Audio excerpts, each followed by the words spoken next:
Welcome to the Soul Touched by Dogs podcast, the show for dog lovers who see dogs not as toys or tools, but wise souls worth our respect and care. I'm Anke Herman, and I'm your host. I talk to pawsome humans, people who do great work for dogs and their people. So come and join us for today's conversation. Hello and welcome, Cara. I'm very happy to have you here today. Hey, it's great to be here. So let's dive straight in. Let people know where in this lovely world are you, and so what's your business with dogs? I am in the United States. I am in Virginia, in the Shenandoah Valley of Virginia, which I think is the prettiest part of the eastern part of the United States. And my business with dogs, oh my gosh, it's huge, but I will try to be quick with what it really is. I am the co-founder and board president for Who Will Let the Dogs Out. And I started this organization with a photographer friend because I had traveled to the shelters in the southern part of the United States as part of a book tour for a book I'd written about fostering dogs and my family's adventures fostering dogs. And since I was going south, I thought, well, I'll go visit these shelters where the dogs came from. I thought it would be, this wonderful, fun experience. And I was just shocked. And then I was shocked that I was shocked because I had fostered over 100 dogs by that point, and I couldn't believe I didn't realize what was happening in our nation's shelters. So I just felt like if I didn't know, a lot of people don't know, like most people don't know just how bad it really is. And so I started going back, eventually bringing my friend, photographer Nancy Slattery with me because people don't read. I'm a writer and I was writing about all of this, but it's very hard to get people to read, and pictures are powerful. So she started coming with me, and then together we finally were like, well, we need to make this bigger. We need to create an actual nonprofit organization so that we can get more support, more people behind it. And that's what we did. And we formed Who Will Let the Dogs Out. And our mission is to raise awareness and resources for homeless dogs and the heroes who fight for them. I love that so much. I'm curious. Like when you first sort of realized, Jesus, I have no idea what's going on here.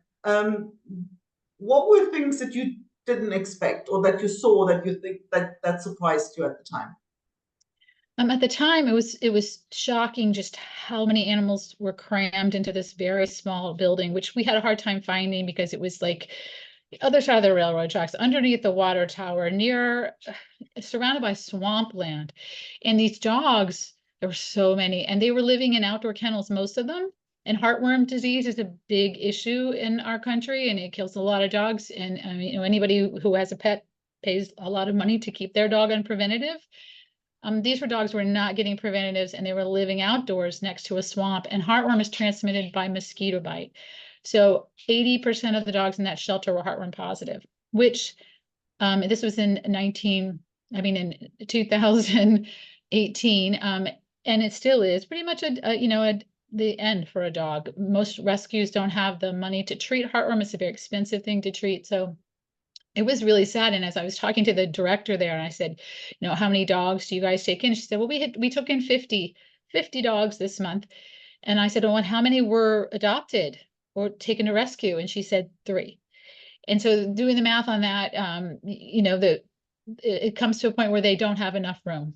And so I was shocked by the conditions. I was shocked that these dogs lived outside. I was shocked at how little anybody knew what was going on or was coming there to volunteer. They didn't have basic supplies. The dogs were not dewormed. They weren't treated for flea and tick.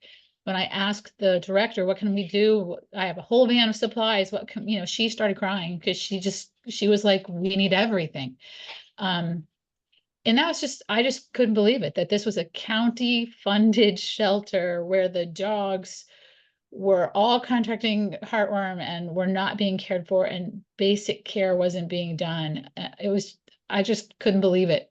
So, as I said, since I was seeing this and I was so involved in rescue, I thought nobody knows what's happening Yeah. here.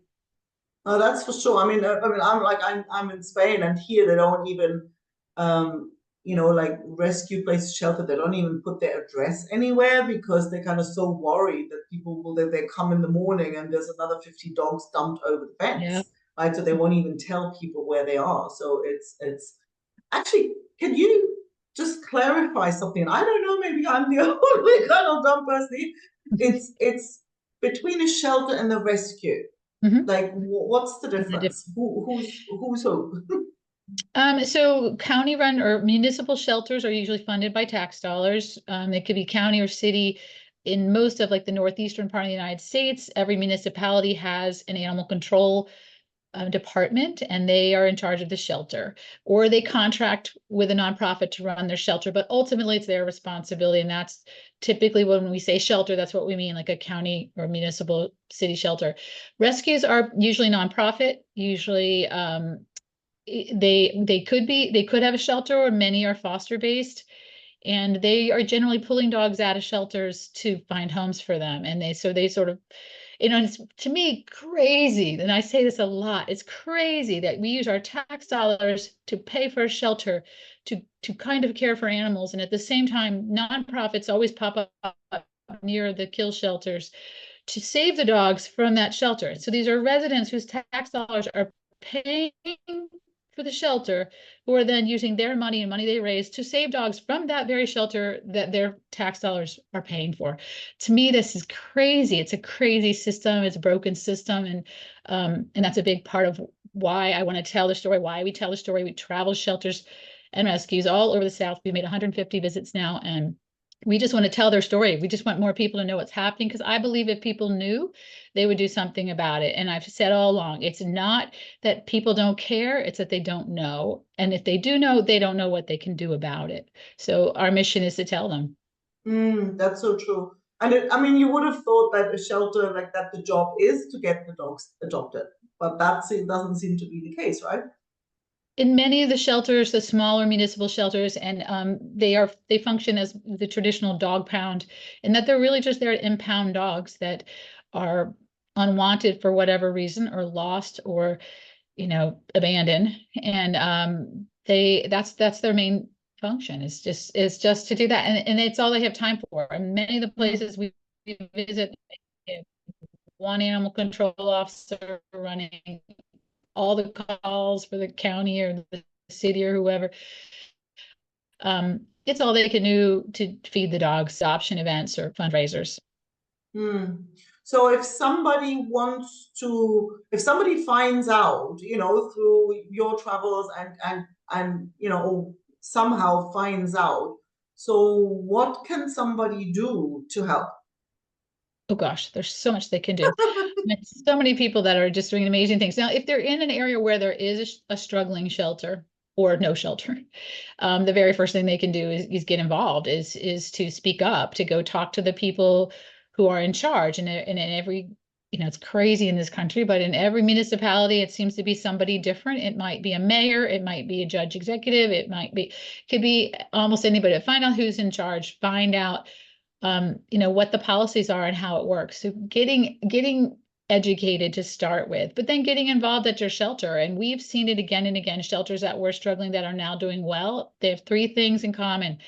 They have a leader who believes in saving all the dogs, who is determined to save all the dogs, and is trying all different kinds of solutions and bringing in help and networking and doing all they can. So they have a leader who's committed to creating a progressive shelter.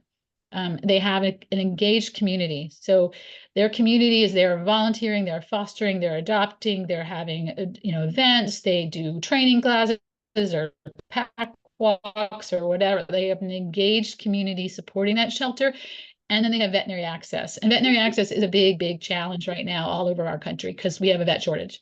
So finding affordable veterinary care for these dogs is hard. So those three pieces of leadership, community engagement, and veterinary access, and if they have those three pieces, the shelter's on their way to being a successful progressive shelter. Mm.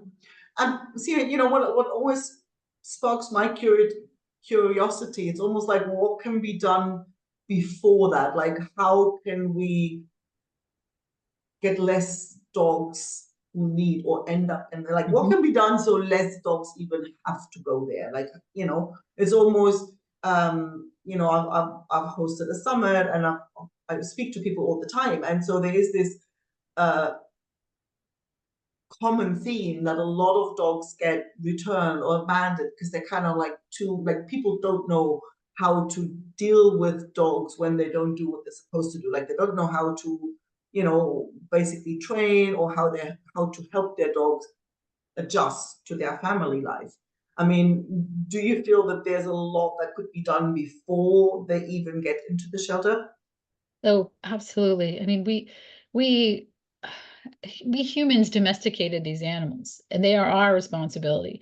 And the people that shirk that responsibility, I think they just don't understand. I don't think that they're evil. I don't think that I just think they're ignorant. They don't realize that we have a responsibility to these animals. And there's a lot that can be done at a good shelter to help with those things, like providing resources. The shelter, to my mind, should be a resource for their community. They should offer training help. They should have classes. They should have clubs. They should have everything they can to support people. I mean, these days, everybody wants to adopt the perfect dog.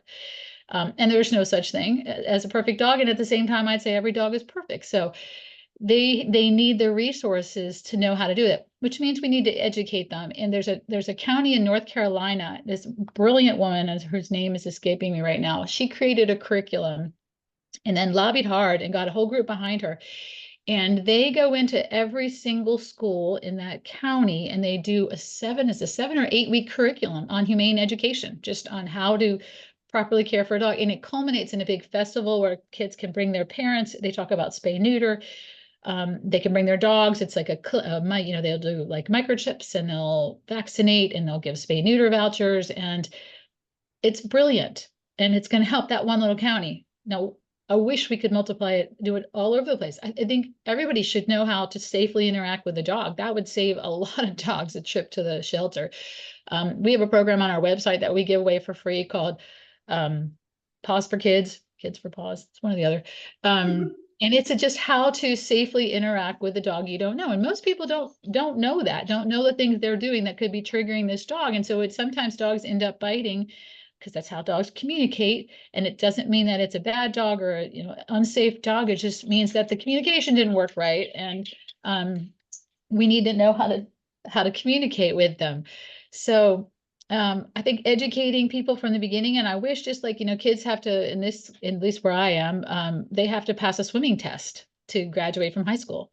So this should be a basic life curriculum, just like anything else, how to safely interact with a dog and how to humanely care for an animal. If we did that, I think we'd be well on our way to solving this problem. Yeah, I actually, what's funny? An incident I had with one of my dogs where this family came and like a whole bunch of people, and this little boy, maybe 5, 6 years old, he stayed back, saw me with the dog, and he was Mr. Nervous, right? So he wasn't like the friendly, cuddly, chilled out dog. So I was like, that little boy came and just kind of and I, like Yeah. yeah, I wasn't like using polite language to tell him to back off. And that little boy just stared at me, and you could really tell nobody had told him that. Like, nobody had told him that he couldn't just kind of launch onto a dog he'd never met before, or any dog for that matter, right? And like definitely not one that he doesn't know, and I thought it was actually one of the reasons I even started Soul Touched by Dogs, because I'm like, Jesus, like the narrative needs to be changed. And it almost has to start there, because you think if you keep relying on the parents who will just repeat what they've been taught, this will just continue. Because, Yeah. I was I was like, you can't do that. And this is how you do it. And he goes, okay, can I touch the dog? So and we had this little teaching moment, right? Because also he was little enough, and then he was very gentle, and then he walked away all happy, and everything was fine. But I thought, imagine if I hadn't seen it and he'd come from behind, and if he had grabbed the dog and the dog would have bitten him, those parents who didn't pay attention to any of this would have been right there and insisted my dog be put down, And I'm Yep. thinking that's almost where I see like the biggest levers in a sense, right? Yeah, we absolutely need to do a better job of educating kids. It's also a great tool. We always push this also when we're at shelters in terms of helping them engage their community. A lot of times that, they've had a dark history. And there's a lot of people think negative things about that shelter. And So you've got to change that narrative. And so one of the things we'll say to them is, instead of waiting for them to come to your shelter, go to them. Go to your local library, ask, can we come and do this program, Kids for Paws? And teach them how to safely interact, and bring either a personal dog or a dog to be safe, or puppies are actually the best thing to take, and take them to the library and do this program. And it's a chance for the community to see, here's something here's the shelter helping you, and also for them to become aware that the shelter exists if they don't already know it's there. Many don't. And a chance to tell them about their program. So it's a really great, easy way for a shelter to just dip their toe in the water of getting out and engaging their community. So that's a program we really push hard, because kids are the key. I mean, if you get the kids, they bring the parents. Yes. Oh, I totally love that. So if a shelter um is listening to this and goes like, oh my God, like what kind of support? Okay, you've mentioned that program. Are there other things that you offer to shelters to help them, somehow get their head above water? Yeah, so we travel to the shelters because we want to learn their story and we want to develop a relationship with them. And once we do that and we kind of see the lay of the land, what they need, what their situation is, we get to know the leadership there, the structure, how it's working, if they have volunteers or foster, or what. Once we understand a little bit, then we're able to help some. We have a resource guide on our website. It's enormous. It grows constantly. We put every idea in there that we ever find on all of our trips. About anything, volunteers, fostering, grant programs, resource programs, enrichment ideas, tons of community engagement ideas. And the fundraising stuff always gets a ton of hits, but that's where we put all of these ideas. And then ongoing, as we move forward, we assign a shelter liaison to them, and that's someone who volunteers for us, and their job is to track that shelter, basically stalk that shelter. I always tell them, follow them, look for good ideas, let us know, and let our resource guide editor know if a good idea comes through for anything. The smallest, tiniest thing is a great, we'll add it to the resource guide. Or if that shelter has a crisis or something happens that we need to be aware of, that we might be able to step in and help. We have a small grant program of our own. And we have a grants advisor who's a professional grants writer who volunteers with us, and she will work one-on-one with shelters to help them apply for grants. So she's a wonderful resource. I'm always available just to talk through stuff, just having been to so many shelters and seen so many models, to try to give them ideas. And occasionally we try to network to rescue. Many are looking for rescue help. They want rescues to come and pull some of their dogs. And so we're actually in the midst of developing a rescue directory. It's going to go live on the website, I think, in October. And that will list breed-specific rescues or any rescue that will take dogs from struggling shelters. So those are just a few of them, and we're constantly looking for more and more ways that we can have an effect, that we can impact these shelters. That's fabulous, because I think to sort of feed, somebody has a good idea here, that it actually helps other ones as well. That makes so much sense. Yeah, I think it's even getting together. Yeah, I love that. Love that. Mhm. So where can people go and find out and get in touch, help out? Is there, if somebody says, hey, I want to volunteer with you, is that an option? Because you mentioned you have volunteers, like who would you need, for your organization, and where can people find out and get in touch and support? So everything's on the website, whowillletthedogs.org. And That's a don't cool forget the name. will, because if you say who will let the dogs out, you're going to get a bunch of rap videos, but it's whowillletthedogs.org. And on that website, you can sign up to follow our newsletter blog, which comes out every week. We put in it, the newsletter once a month is usually theme related, and it has all the new ideas, everything that we've heard this month, and things that can be used. So that's useful for shelters or anybody who volunteers in a shelter or a rescue, or anybody who's just interested in trying to help this cause. On the other weeks, what comes out is a blog post, and it's usually trips telling me stories about the shelters, or creative solutions we've heard of that we think maybe this would work. Some of them are my crazy brainchild, and sometimes they're ideas we hear from others. So signing up for that is a way to stay connected and get a weekly shot of, here's some great ideas, here's some things you can do. We also have volunteer. You can volunteer with us. We take volunteers from anywhere in the United States. And their jobs can vary from what I mentioned, the shelter liaison. We have volunteers that help with our social media and create graphics, and we have volunteers that do some of our fundraising. I'm trying to think. We've got a bunch of little projects going on, plus the resource guide is always a big biggie. So we have lots of volunteer opportunities there. And as I said, on on that website under the resource guide, it's just a font of information. And anytime it definitely gets more hits than anything else on the website. So anytime anybody needs an idea for anything, you just need a little inspiration, that's a really great resource to go and find and see the new stuff that's coming in. And there's lots of other little things on that website, but you can find us there. You can reach us there. There's definitely contact information on the website also. Wonderful. Well, thank you so much. And I think it's such important work. And the dogs will be grateful, I'm sure. And everybody who loves dogs as well. So thanks so much for coming on and sharing. Thank you for having me. Thanks so much for listening. If you enjoyed the episode, don't forget to subscribe and leave a review so other dog lovers can find the show. If you haven't already, head over to soultouchedbydogs.com and sign up for weekly doggy cuteness, tips, recommendations, and personal stories to warm your dog-loving heart. And if you know a awesome human you think I should interview, I'd love an introduction. Email me at Anke, that's ANKE, @soultouchedbydogs.com.